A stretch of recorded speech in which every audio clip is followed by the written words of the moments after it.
Interim গভর্নমেন্টের সময় হওয়া এই চুক্তি পরবর্তীতে আমরা এখনো কন্টিনিউ করে যাচ্ছি এবং আমরা হয়তো মানতে বাধ্য। কি হবে সেটা ভবিষ্যৎ বলে দেবে। আসলে বিএনপির অবস্থান কি এই চুক্তি নিয়ে এই মুহূর্তে? ধন্যবাদ আপনাকে। এখন কথা হচ্ছে যে আমি আপনাকে একটা পুরাতন কথা বলি।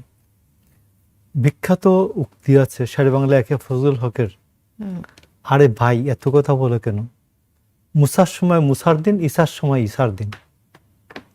আমাদের আসিফ নজরুলকে বলা হলো যে আপনি না বলছিলেন 26 লাখ ভারতীয় বাংলাদেশে কাজ করে, বাংলাদেশের ছেলেরা কাজ পায় না, এখন আপনি উপদেষ্টা, আইন উপদেষ্টা, কি করবেন বলেন তো?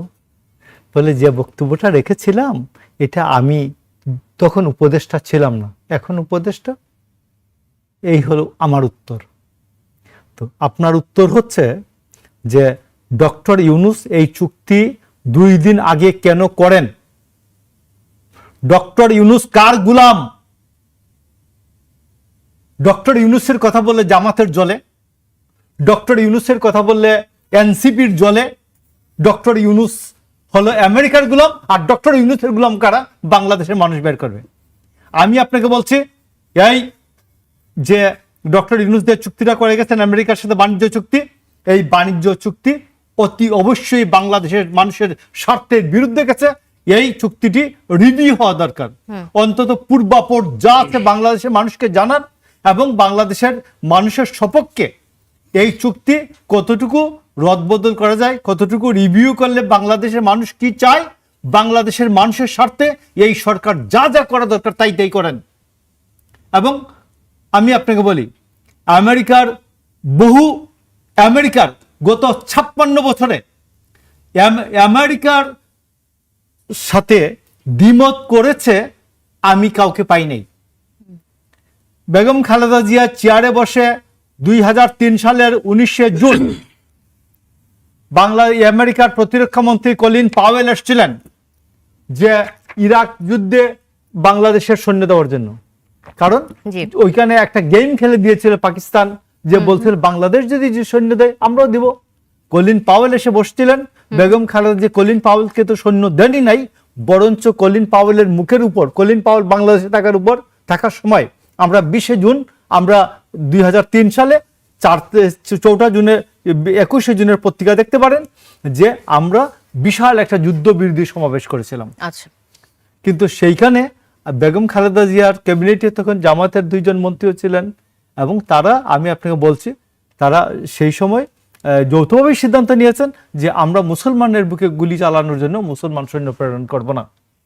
তো বেগম খালেদা জিয়া এই যে সাহসটা দেখালেন, এরপরে 2004 থেকে আপনি দেখবেন হ্যারিকা টমাস নামে একজন কাল্লিয়া পাঠানো হয়েছিল বাংলাদেশে। হ্যারিকা টমাস গিয়ে সুদাসদনে 4 ঘন্টা বসেছিল ডিসেম্বরে 2005 ডিসেম্বরে 5 ডিসেম্বরে যে 25 ডিসেম্বরে উপলক্ষে, এই আমরা ক্রিসমাস ডে উপলক্ষে। তো সেইখানে বেগম খালেদা জিয়া যে এইটা করে 17 বছর ক্ষমতার বাইরে ছিলেন এবং নির্যাতনের মুখোমুখি হয়েছিলেন, তখন তারা কোথায় ছিলেন? চুক্তির বিষয় নিয়ে যখন কথা ওঠে তখন এনসিপি জামাত তারা কি আসলে পছন্দ করে না, বা আপনারাও কোনো প্রতিবাদ জানান না? জামাত থেকে কোনো প্রতিবাদ জানানো হয় না? বলি আগে, ঠাকুর ঘরে কেড়ে আমি কলা খাইনি। খলিল সাহেবের নাম বোধহয় আপনারা জানেন, রজার খলিল সাহেব। চুক্তিটা করলেন উনি, তত্ত্বাবধায়ক ব্যবস্থার সময় পররাষ্ট্র উপদেষ্টা থাকলেন উনি। না, তত্ত্বাবধায়ক সরকারের সময় ইন্টারিমের সময় তৌহিদ হোসেন ছিলেন পররাষ্ট্র উপদেষ্টা। খলিল কি ছিল? খলিল প্রতিরক্ষা উপদেষ্টা ছিল। প্রতিরক্ষা উপদেষ্টা ছিল না, তার ছিল হচ্ছে এই চুক্তিটা করার জন্য খলিল হচ্ছে ডেজিগনেটেড লোক ছিল। আচ্ছা, যেটা ইতিহাস সেটা পাল্টানো যাবে না। Khalil was the main man who sign this deal. এত ভালো লাগলো, এত পীড়িতের লোক, শব্দটা খারাপ হয়ে গেল, আমার মতো ব্যারিস্টার সাহেবের পীড়িতের লোক, এটা বলেন না ভাই, বলেন। এত ভালোবাসার লোক, তাকে কোলে তুলে নিয়ে আপনি আবার ফরেন মিনিস্টার বানায় দিলেন। ফরেন মিনিস্টার বানায় এখন আবার বলতেছেন চুক্তি ভালো না, খলিল ভালো, চুক্তি ভালো না। এবার আপনাকে বলি, এই চুক্তিটা আমেরিকার সাথে যে চুক্তিটা হলো হচ্ছে 9 ফেব্রুয়ারি। আর ইন্ডিয়ার সাথে চুক্তি হলো আমেরিকার 4 ফেব্রুয়ারি। খলিল সাহেব ইন্ডিয়াতে গেলেন, আমেরিকার সাথে চুক্তি হলো, বাংলাদেশের সাথে চুক্তি হলো, 12 তারিখে আমেরিকা একজনকে কোলে তুলে নিয়ে এসে ক্ষমতায় বসায় দিল। যোগসূত্র বিনিশ্চিতার মালাটা এক জায়গায়। এবারে আমার ভাই ফারুক ভাই ছিলেন ওদিন, একটা হাই কমিশনের ডেজিগনেশন হচ্ছে ডিপটি কমিশনার র্যাঙ্ক, একটা হাই কমিশনের র্যাঙ্ক হচ্ছে ডিপটি কমিশনার র্যাঙ্ক। ডিপটি কমিশনারের দাওয়াতে মন্ত্রী চলে যাবেন ওখানে এবং তার সাথে সঙ্গপঙ্গ সবাই যাবেন, এর মতো লজ্জাস্কর বোধ আর পৃথিবীতে কিছু নেই। আবার বলে দিচ্ছি, একজন সারা জীবন কোনো ডেলিগেশন আসলে মন্ত্রীর সাথে দেখা করতে গেলে সেক্রেটারি থাকবে, মন্ত্রীর নিজস্ব রুম আছে, সেই ডেলিগেশন সেখানে আসবে। আর আমরা এতই অসহায় হয়ে গেলাম, আমার ভাই বলতে আমার ভাইকে সমর্থন জানানো উচিত, কিন্তু আমার ভাইও অসহায়, কারণ এই কথাগুলো হয়তো আপনাকে না ভাইয়ের কথা বললাম, অসহায় কারণ বলতে পারতেছেন না। ওনার দলের কমার্স মিনিস্ট্রি জোর এই যে হাত যেরকম করতেছে এরকম করতেছিল ওখানে, কি বলবেন। এবার আর একটা জিনিস বলি,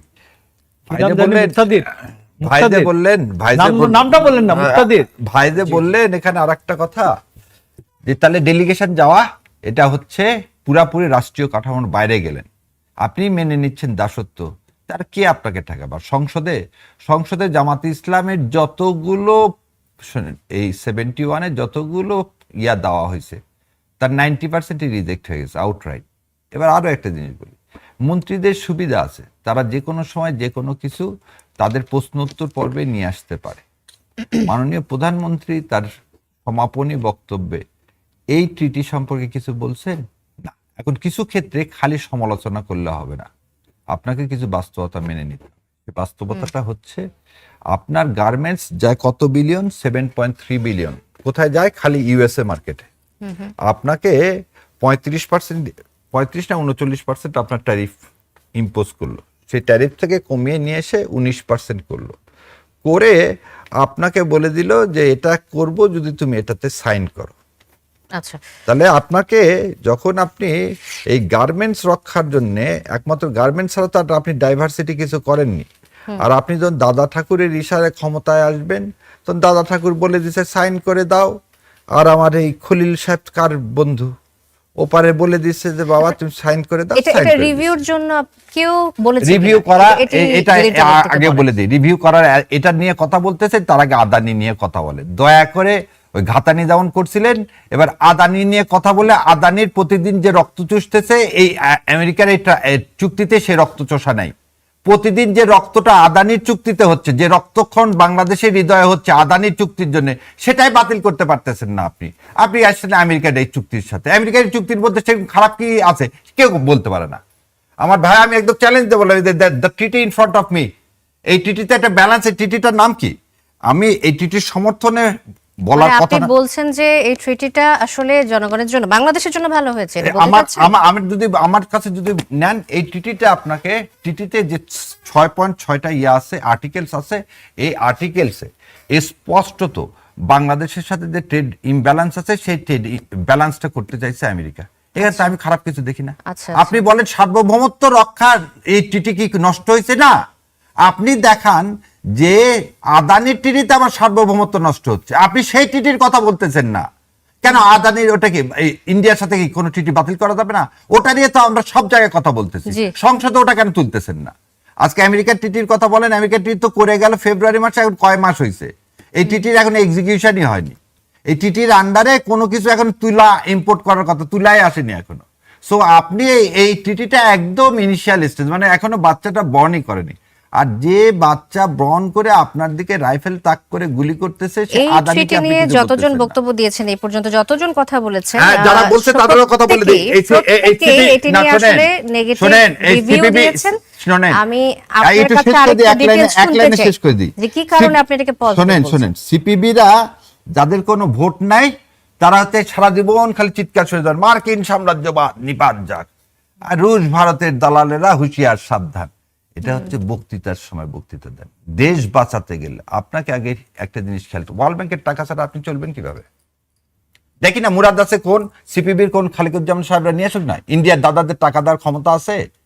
আজকে সবাই বলছিল আওয়ামী লীগ পড়ে গেলে বাংলাদেশে দুর্ভিক্ষ হবে, দুর্ভিক্ষ হয়েছে? দুর্ভিক্ষ হয়েছে 18 মাসে? ওই যে বলে যে ভাইদের বলে জামাত ইসলামের কথা না, আপনাকে জাতীয় স্বার্থে স্বার্থের এই আর্টিকেলটা স্বার্থ বিরোধী, আপনি সেই স্পেসিফিক আর্টিকেল বলে আপনি নোটিশ দেন। আপনি অ্যাজ এ হোল একটা দেশের, আমি তো বললাম আদানিটা নিয়ে কেন কথা বলতে লজ্জা পাচ্ছেন রে ভাই আপনারা? এসিপিপি কেন আদানি নিয়ে একদিনও দেখি, এই যে শোনেন, আগে একটা তেল এটা আনুপ সাহেবের একটা ছিল, আনু মোহাম্মদ, সব আবার ড্রয়ের টাকা খেয়ে সব বিক্রি করে দিল, দেশই বিক্রি করে দিল, হাসিনার সময় রাস্তায় বাড়াতে পারলো না। তো এই হচ্ছে এদের হচ্ছে এসিপিবি মার্কা এই লোকগুলোর, এরা হচ্ছে দেশদ্রোহী, এরা হচ্ছে ভারতের গোলাম। ভারত তখন ইশারা দেয় যে আমেরিকা একটু শাহরিয়ার কবির আরেকটি বিষয় নিয়ে আসতে চাই। 2013 সালের 5 মে রাজধানীর ঢাকার মতিঝিলের শাপলা চত্বরে হেফাজতে ইসলামের মহাসমাবেশে তৎকালীন আইন শৃঙ্খলা রক্ষাকারী বাহিনী সদস্যরা যে অভিযান চালায় সেখানে মর্মান্তিক ঘটনা ঘটে। আন্তর্জাতিক অপরাধ ট্রাইব্যুনালের চিফ প্রসিকিউটর আমিনুল ইসলাম জানিয়েছেন যে শাপলা চত্বরে হেফাজতে ইসলামের সমাবেশকে কেন্দ্র করে নারায়ণগঞ্জ ও চট্টগ্রামের 57 জন হত্যাকাণ্ডের শিকার হওয়ার তথ্য পাওয়া গেছে।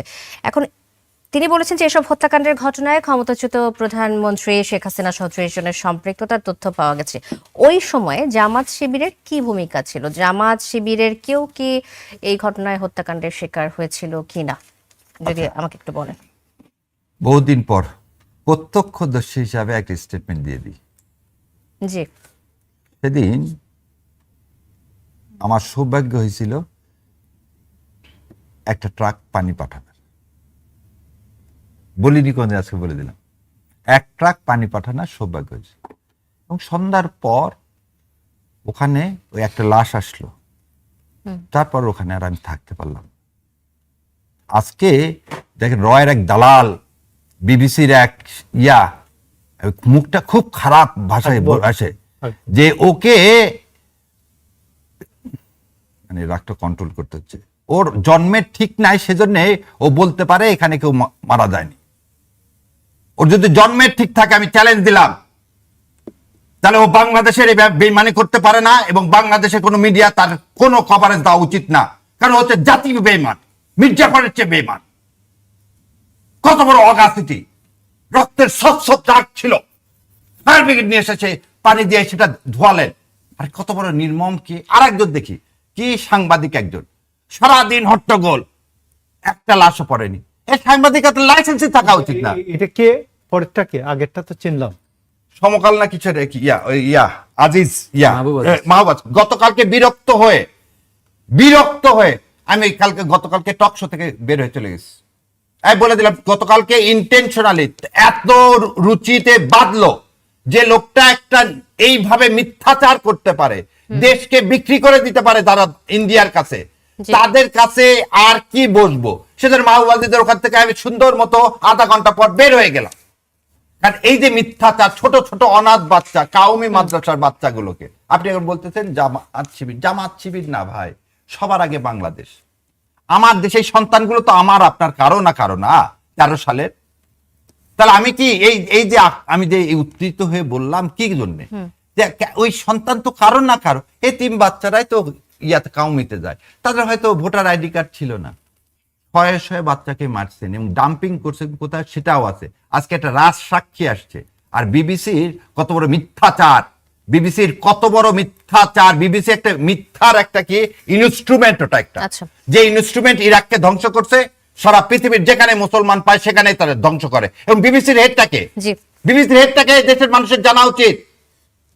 এরা হচ্ছে ভারতের দালাল, এরা যা শিখায় দেয় তাই এদেশে পালন করে। এবং কত বড় অগাসিটি, সে বলে একটা লোক মৃত্যুবরণ করে, এর ফাঁসি হওয়া উচিত। শেখ হাসিনার সাথে এই লোকটারও ফাঁসি হওয়া উচিত। এটা মির্জাফর কথা।